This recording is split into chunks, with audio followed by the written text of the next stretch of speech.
Welcome to the Lost Interviews with Ray Shaw Show.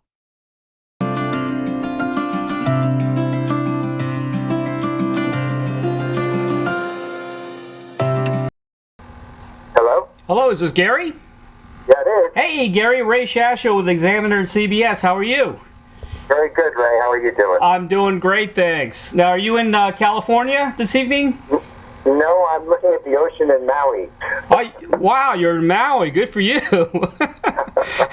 I've actually talked to a lot of performers and done interviews from, I talked to, let's see, Todd Rundgren. I think he lives out in Hawaii. Oh, he lives in Kauai. Yeah, in Kauai, right. And I talked to, God, I can't think of his name now, the bass player from Yes. Oh, yeah, Chris Squire. Yeah, Chris Squire. He was on holiday, I think, in between concert dates. So this is becoming a regular. Yeah, it's very nice. Yeah, it's great. Now, are you performing a show there? No. So you're having a holiday as well. Yeah.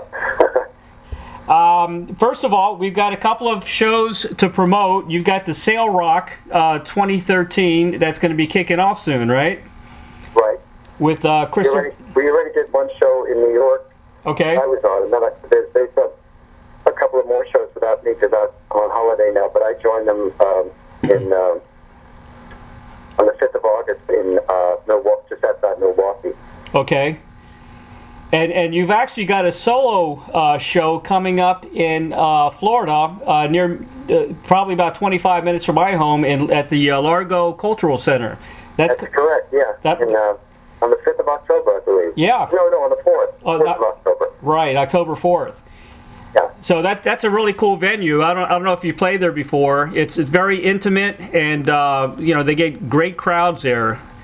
And, great. Yeah, and I've always liked playing in Florida. The acoustics are very good as well. So I think you'll like that.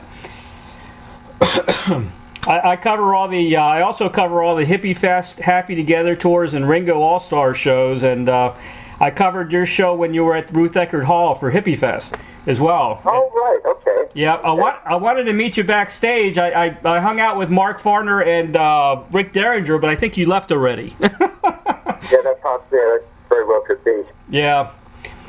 Your most recent album was Connected, is that right? That's right. And you had some guest artists on that. You had, I believe you had Ringo and Joe Walsh and Jess Skunk Baxter. That's right. That was a great album, by the way. Oh, thank you. I enjoyed it. I enjoyed making it. I think it was a lot of fun.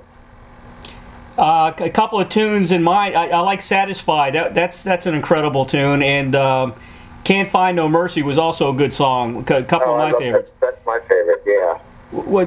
Can you add anything about making that album? Because that was, to me, it took me back. Your voice sounded just like you did back in the 70s.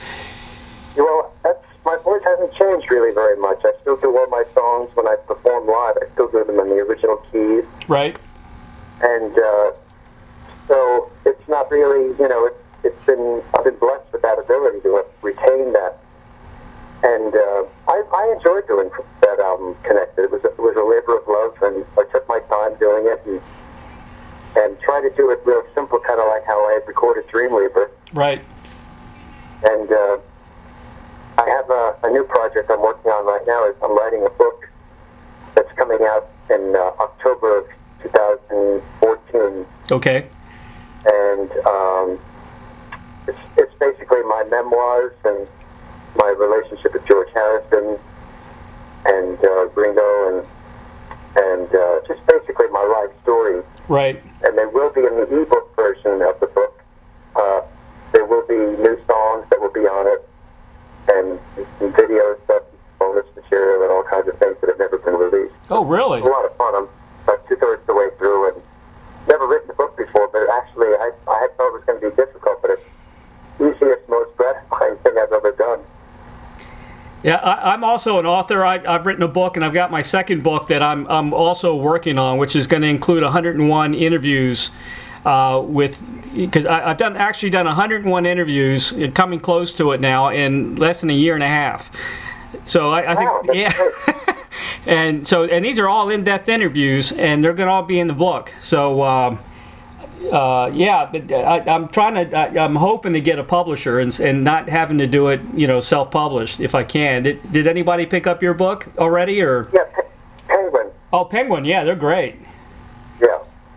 They're wonderful, yeah. Thank you for Yeah. joining, really and please excited about it. subscribe to I Ray's just got a YouTube call from one of channel. the people that work there, Right. and they were very, very excited about what I turned in. So it's good. It's really a fun experience. So we can hope for 2014, sometime in 2014 for that, right? Yeah, we're shooting for a year from this October. Book releases are much different than records. It's a very long lead time. Yep. Well, that's going to be awesome.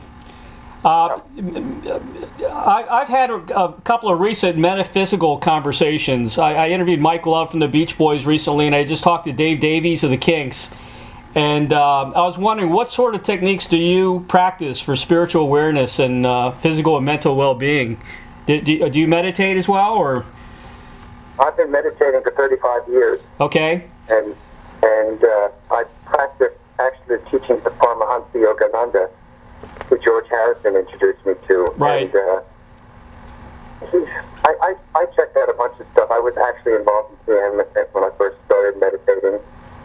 But when I found Yogananda's teachings, they were very, very amazingly advanced, and they really give you the ability to reach deeper, really deep states of consciousness. He just gave techniques, and that's rare, because when you find these teachers or gurus from India, I mean, most of them, they give you they tell you kind of like, the rules of life to follow, the do's and the don'ts and all that, and lead a good life.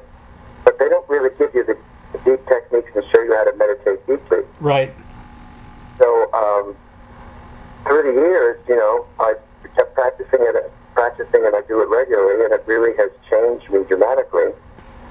And it's a big part of my life. Yeah, I can. More in the book too. Yeah, exactly. I was going to say that.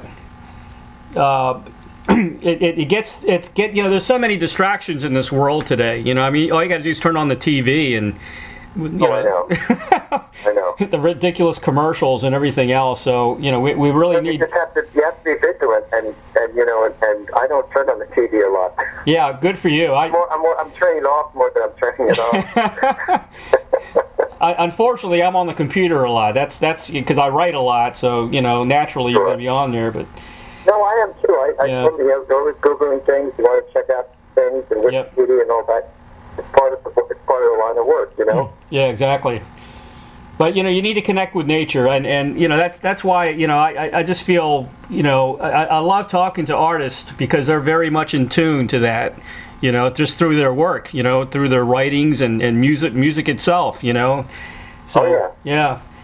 Well, music is it's an extremely powerful force, and if it's used properly, to uplift people, I believe music should be uplifting and not downgrading. And I just think it's a very powerful tool. Very, very powerful tool. Well, it was in the 60s and 70s. I don't know what happened now. I mean, that's true. Well, it devolved instead of evolved. Yeah, I don't know what happened, man. It was, to me, it was like a religion. It really was, Yeah. And True. yeah, I don't know. I guess blame the music industry, I guess, or lack of a music industry anymore. Yeah, it's really. Yeah, well, there are a lot of things that happened. It started to get into the hands of lawyers and accountants rather than the entrepreneurial, creative people. Yep. And that's when the beginning of the end started. Yeah. This was all based on money rather than on art and creativity. Well, Derek Sutton said this best. He's Robin Trower's manager, and he was managing Styx. He said it's ran by people who don't give a damn about music. And that's true. And he's 100% right. And that's what my book is. The intro is all about that. How about artists today are, all the legends are not in the mainstream anymore. And pretty much avoided. The legendary artists still have so much to give. There's so many great new stuff coming out. As a matter of fact, you guys are getting better, with age, and that's what I've noticed. And, mainstream radio doesn't want to have anything to do with anything new. It's all the old stuff. I know. Well, that's the they're on the hardest space right now. So actually, most people are just turning into just doing live performances, not releasing a lot of new material. Right. And these are big albums. Somebody told me the other day that Billy Joel's not going to record any new albums. He had no interest. Yeah. But some people are saying, why make an album if it's not going to be heard? Yep. Exactly. But I mean, it's not. I have heard some new artists that are quite good. Right. Too, but it's just so hard for them to if they get one hit, that's great. If they're very, very lucky, they'll get two, and have a bit of a career. But it's not a sustaining kind of a situation anymore. It's not a career building industry like it used to be. Yeah, and also today, for them to get any kind of recognition, they got to generate a certain amount of hits on YouTube. And now they're cheating on YouTube. They're paying people to get all these, views on YouTube. And what's going to happen is, maybe somebody will sign them. They'll go to a club or something, and nobody will show up because they were all false people, that like their YouTube. So that a lot of that is happening too. There's a lot of false, Facebook likes, and you can buy those, and it's getting out of hand. It really is. I know the whole thing. It's when young bands coming through the ranks, if they want to go on tour with a big band, they have to pay the big band X amount of dollars every night just so they can be on stage. Yep, exactly. It's always like that. Exactly. It's brutal. It is brutal. I kind of feel sorry for them because they don't have any guidance. They have to be an entrepreneur on themselves. There's no record companies anymore. Play in clubs and hope they'll sell enough CDs so they can eat food. Exactly. It's crazy. It is, yeah. Back to the metaphysically and spiritual side, I always kind of want to know from artists what their take is on certain things. And, do you believe that there is, life out there besides us, out in the universe, other universes, I mean, by the law of averages, there's got to be life elsewhere. The universe is so huge, I don't think God would have created this whole big, huge cosmos and just say there's only going to be with life on Earth and that's it. I believe that. Yep.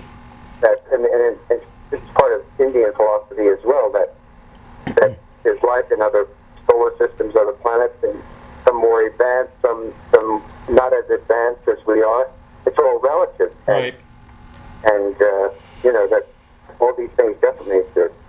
Now, do you think we've been? You made the distances so vast that it's hard to know. Yeah. Where the next solar system that supports life. But they're starting to find that like planets that are so far from the sun, like we are, could definitely life sustainable stuff.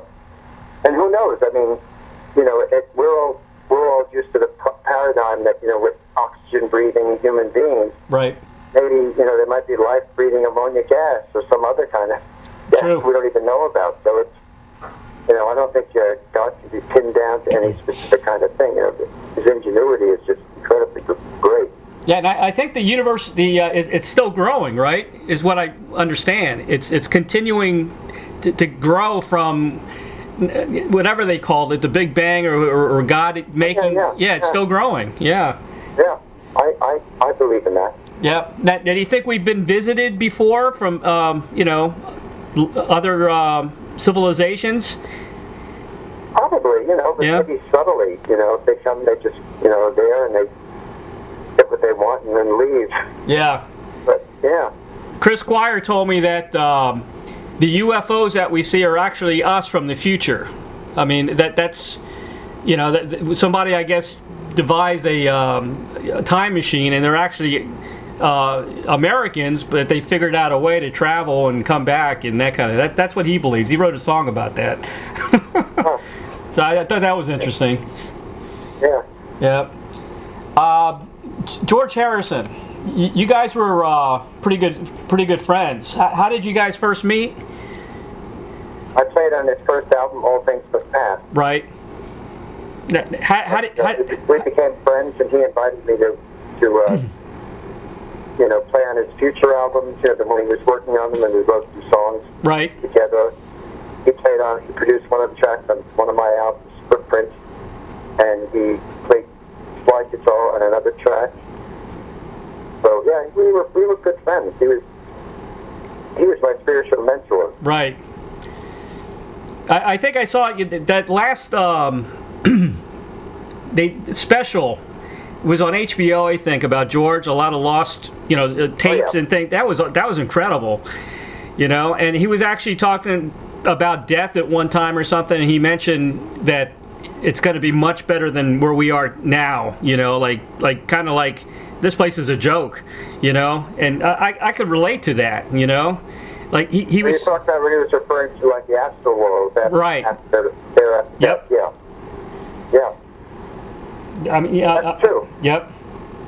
That's true. It's like the astral worlds or the heavenly realms are like a repast from earthly existence, And right. This is a school that we're at right now, learning how to get rid of our flaws and all that. And you go to the astral world, it's, they don't have any disease or the vermin that we have, in the world today, or accidents or anything like that. It's a whole different kind of a thing.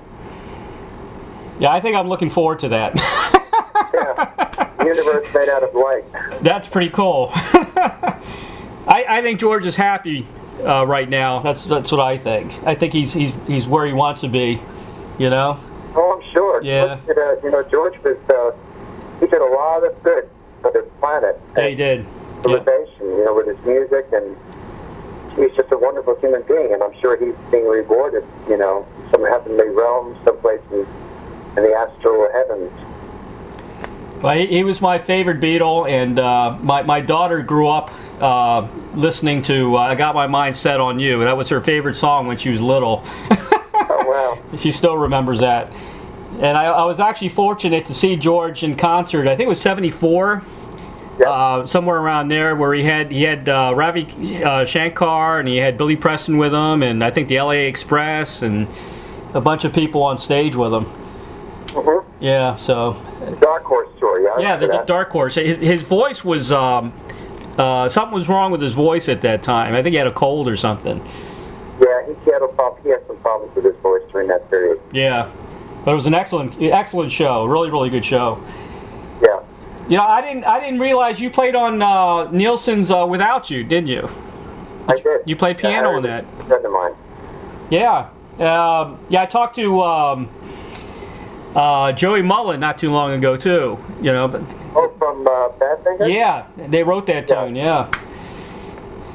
I think that was one of Nielsen's only songs that he didn't write himself. I think. That's right. Yeah. That's right. That was a huge hit. Yeah. Well, he had a hit before then, but that song from Midnight Cowboy, Everybody's Talking. Right. But did he write that, or? Now that I'm thinking of it, I don't think he did. I think that was written by, not Glenn Campbell, but somebody like that. I can't remember who wrote that. Yeah. Sounds like a Glenn Campbell song. Yeah. I tell you, man, Spooky Tooth was a band I really fell in love with. I actually got to see Spooky Tooth back in '73. You guys played with Mountain and the Sharks at Georgetown University in D.C. because I'm originally from the D.C. area, and my favorite Spooky Tooth album was Witness. Oh, really? Okay. That I love that album, especially Don't Ever Stray Away, and I think I learned how to play a lot of guitar from that song. Wow. Actually, Eminem recorded one of the songs, "Self-Seeking Man." He rewrote the lyric, or part of the lyric, for one of his songs on a couple of albums ago. I can't remember the name of the song it was. Right. But yeah, he actually co-wrote it. Oh, really? And that was from the Witness album. Yeah, I wrote that song solely. Don't ever stray, but it was called "Self-Seeking Man." Right. And that was the one that he recorded, and he changed the title. Huh. That was a great album. That was an underrated album, I thought. Oh, thank you. Yeah, and Sunlight of My Mind was an awesome tune, and Ocean of Power, of course. Yeah, that was. I think. Did you leave Spooky Tooth? Was it after that album or after the next one? After the next one, called Mirror, which never really got released properly in the States. Right. It's out now. It's on some small little label. I talked with Henry McCullough too. He was on the one with I Am the Walrus on it, but he didn't do much really with the band, is what he told me. He was kind of that was kind of like just session people from the Breeze band working together with Mike Kellie and Mike Harrison. Kind of a studio thing. He said he didn't really see too many people. He just came in there and did his guitar track, and that was pretty much it. Yeah, exactly. Yeah. Now, on YouTube, the cool thing about YouTube, there's good and bads, of course. You know, you get some shabby quality, and I guess royalties, you guys probably don't see a nickel, you know, from anything that's shown on there. But the good thing they is... have to pay. They do have to pay royalties for them. Oh, do they? They do. They pay you a certain amount. It's a very small amount. Right. Well, that's good. At least you get something out of it. But yeah. But the cool thing was the some of the reunions you did with some of the guys from Spooky Tooth. I mean, it was unbelievable. Are you talking about the live album we did? Well, it's you did. There's 2 songs on there, "Evil Woman" and "Waiting for the Wind," on YouTube, and it was God, I want to say not that long ago. I don't know if that was part of the Germany thing or. Oh, 2004. It was an album called Nomad Poets. It was myself, Mike Harrison, and Mike Kellie, and 2 other musicians. Right. Yeah. But you guys sounded fantastic. You know. Oh, thank you. I mean, you guys could go on tour tomorrow and and draw tons of people. It was an excellent band. It really was. Yeah, it was. It was. Are you still communicating with like Mike or? Mike Harrison and I, we communicate every now and then. I'll communicate with Mike Kellie as well. Right. We just had a song of ours sampled by Jay-Z and Kanye West on their last huge album, and so there was just some stuff we had to go, business stuff we had to discuss. Right. Yeah, you guys make a great team. Thank you. Yeah, I met Greg a long time ago. He was playing with I can't remember who he was with. Because there's a lot of different band, like Eric Burden brings in a lot of musicians. I don't remember if it was with Eric or not, but I remember meeting him somewhere at some show a long time ago, and he was a nice guy. Actually, he signed my guitar. Oh, good. Yeah. Let's see. Question about R&B. I know you were very influenced by R&B, and it's definitely apparent in the way you sing. You're very, very soulful. Who are some of the artists that inspired you on the R&B side? Oh, Ray Charles, James Brown especially, Bobby Blue Bland, Aretha. Yep. Those are some of the early artists. And Little Richard, of course, and Elvis. That was slightly different. Wasn't really R&B, but those are the main ones I would say that initially really inspired me. Right. Have you ever considered doing like a compilation album with some of your favorite R&B artists, or that are around today, or? No, I haven't really. No, I really haven't. Right. Thought of doing anything like that, but who knows? I might. Right now, I'm really concentrating on my book. Right. That's going to take a good part of the year. Now the book, are you getting any help, or are you doing it all yourself? No, I'm writing it myself. Good for you. It's good feeling, isn't it? Oh yeah. I mean, and Penguin are really supportive. Yep. So it's a lot of fun. I'm really enjoying the process. It's amazing how you escape, and pretty much all you think about is what you're going to write next. I mean, I used to think about it in my sleep and get ideas while I'm dreaming, and get up in the middle of the night and start writing ideas down and stuff like that. Well, that's the way to do it. Yeah. It's I'm expecting a call any minute. Okay. I'm doing another interview. I just want to just let you know if there's anything specifically you want to talk to me about. All right. Here's the. How about this? Here's the last question for you. Okay. Here's a question I ask everyone that I interview. If you had a Field of Dreams wish, like the movie, to play or collaborate with anyone from the past or present, who would that be? Probably George. Playing with George. Yeah. But you played with George already, right? You've done that. Oh, yeah. Yeah. Yeah. Do you think? He was great. He was such a creative person and Yeah. great friend. That's a good answer. Yeah. Your son Justin's got a band too, right? Isn't the band called Intangible? Yes. How's he doing, by the way, with the group? That came out, and it did reasonably well, but he's not in music anymore. He Oh, really? decided, to do something else. It's too hard for young artists right now to break through. Yeah, it is hard. Even with a famous dad, it's tough, isn't it? Oh, yeah. That doesn't matter. Yeah, that's a shame, isn't it? Yeah. Gary, I want to thank you so much for being on the call today, man, and more importantly, for all the great music you've given to us and continue to bring us. And Thank you. I appreciate it. And we'll see you in Largo, Florida. Okay, great. Thanks so much. All right, have a great evening. Take care. All right, take care. Bye-bye. Thank you for joining, and please subscribe to Ray's YouTube channel.